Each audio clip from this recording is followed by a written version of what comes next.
Well, a huge night in local high school basketball. Several area teams tried to earn that weekend trip that so many cherish to Columbia. Among them, the Raiders of Greenville, who've been the cardiac kids of the basketball postseason with very close victories in their first two games. Could Bill Johnson's team be the first Raiders ball club to make it to the state championship game since back in the mid-60s? Well, they had to do it without one of their stars, Nick Griffin, but early on, the basket inside by John Irby.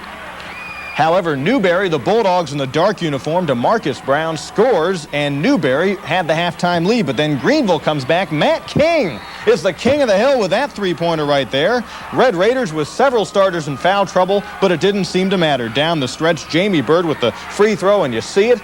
The free throw miss and the follow-up by Bird, and Greenville a 55-49 winner tonight to win the upstate title in AAA and go to Columbia. Southside will play for the 2A title. Both games are coming up tomorrow. Lots of support, huh? Yeah. Well, we are usually with you for an hour, but tonight we're leaving you at 6:30 for the NBC Nightly News to make way for the AC. Red Raiders go after the AAA boys crown tomorrow night in Columbia against Burke High of Charleston. And our Doug Everhart tells us nothing's come easily during the postseason for this ball club.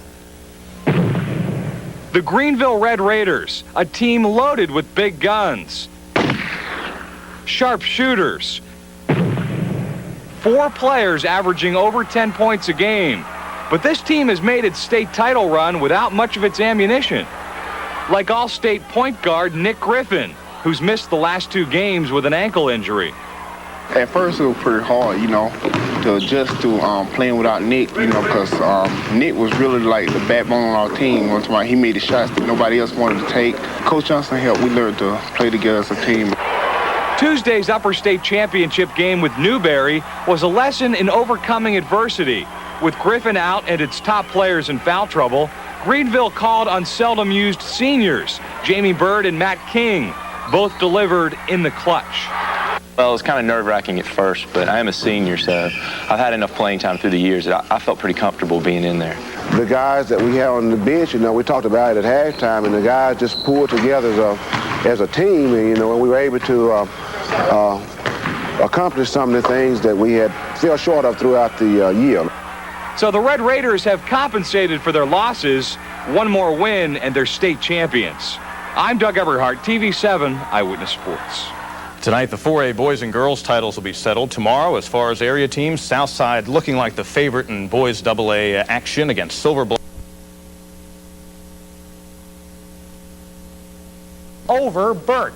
That's right, the Raiders were behind 10 points to the Bulldogs, and Bill Johnson had reason to be worried, but John Irby makes this long three-point bomb to force overtime. And as a matter of fact, this game went 2 overtimes. A missed free throw by Greenville, but watch Kevin Irby gets the rebound, the basket, draws the foul. Greenville goes ahead 77-75, and they go on to take the state championship. We got down by 10 points. I thought we had lost the game. But our kids, like we've been battling back from adversity all year. We've been down before, so you can never count us out. And for good reason. This is a big upset. Burke was a heavy favorite coming in, but Greenville, what a great season. 78-76 the final. They win in 2 overtimes. And Westside High School made it a sweep for the upstate as the girls 3A championship goes to the Lady Rams. Saudia Roundtree had 29 points as Westside broke this one open in the final quarter and won it going away. Westside defeating Myrtle Beach in that AAA final 70-47. To baseball, the Braves and the Expos share the same. Great job with his team last night.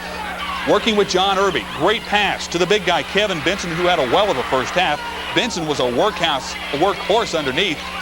Dominated inside with some strong moves, and Greenville played it tough. But Burke would forge ahead. Their coach made some adjustments, and then Antonio Shahid misses this layup. That let Greenville have one last chance, and John Irby hits a miracle three-pointer. Look at it. It goes, and we're going into overtime. Burke would come back in overtime. Number 21, Melvin Watson scores, and now suddenly we're going to double overtime. Kevin Irby then on the board scores, and that would give Greenville the win. Irby reflected on it today. Well, when I got the ball in my hand, I thought that, I can win the game here, or either they can block it, or I could go to the free throw line and win it there. And then hopefully, it won't be like that. So, when I got the ball, I just went hard and hit the three-point play and all like that. So. One more look at Irby's game winner. Cheers for Greenville last night. They win 78-76 in 2 overtimes. Tears for Berg as the final goes 78-76. Now the ACC championship.